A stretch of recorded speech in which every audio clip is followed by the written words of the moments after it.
वहीं हिंदी खबर से खास बातचीत में मंत्री ओम प्रकाश राजभर ने कांग्रेस सांसद इमरान मसूद के बयान पर कहा कि जिस एनडीए को हराने के लिए इंडिया गठबंधन का गठन हुआ था, अब उसी में ही दरार पड़ने लगी है और इंडिया गठबंधन में बस राहुल गांधी और सोनिया गांधी ही चलती है और आने वाले 2027 के चुनाव में एक बार फिर से एनडीए की सरकार उत्तर प्रदेश में बनेगी।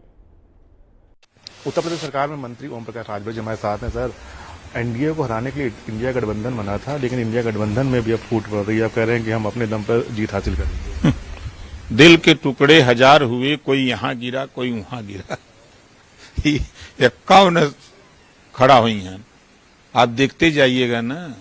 अब 27 का चुनाव है, उसके पहलुआ 26 में को चुनाव हुआ, वही में कुल फेचकुर फेंक दी है। देख ले ये का लड़ी है सर, कोई दम नहीं है विपक्ष के पास। ये खाली अनाप शनाप बोल रहे हैं, इसी से ये सब बर्बाद हो रहे हैं। एक पोस्टर विवाद चल रहा है, आपको भी संज्ञान में है। आज फिर पोस्टर लगाया गया, कल समाजवादी पार्टी की तरफ लगाया गया। समाजवादी पार्टी की राष्ट्रीय अधिवक्ता है, उन्होंने जेपी नड्डा को नोटिस भेज दिया इस पूरे मामले में।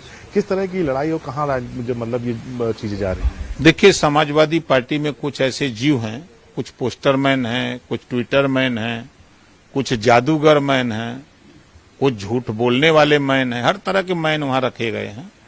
ये सुबह उठते हैं, चाय पीते हैं, अब उसके बाद बिछा देते हैं दरी, अपना कला दिखाते हैं। उसके बाद जब छीठा लेदर होती है, कोई कला देखता नहीं है, तब फिर बटोर वटोर के लेके भीतर चले जाते हैं। अब ट्विटर पर ट्वीट किए, फिर मिटा दिए, चले गए अंदर।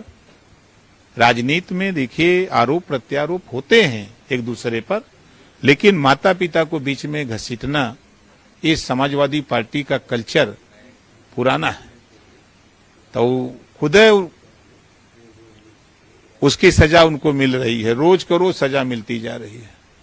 एक अंतिम सवाल है, मदरसों पर कार्रवाई हो रही, नेपाल सीमा से सटे हुए जो 15 किलोमीटर में वहाँ कार्रवाई हुई है, ध्वस्त किए गए हैं। कल जमीयत की भी बैठक हुई तो उन्होंने कहा था कि इसका वो विरोध करेंगे और जिस तरह से आज रिजल्ट भी आया है पिछले मुकाबले अच्छा है, तो कहीं ना कहीं जो आपकी सरकार है बच्चों को एक बेहतर रास्ते पर ले जाने की कोशिश कर रही है और ऐसे मदरसों को चिन्हित कर रही है जहाँ पे पढ़ाई के नाम पर कुछ और हो रहा है।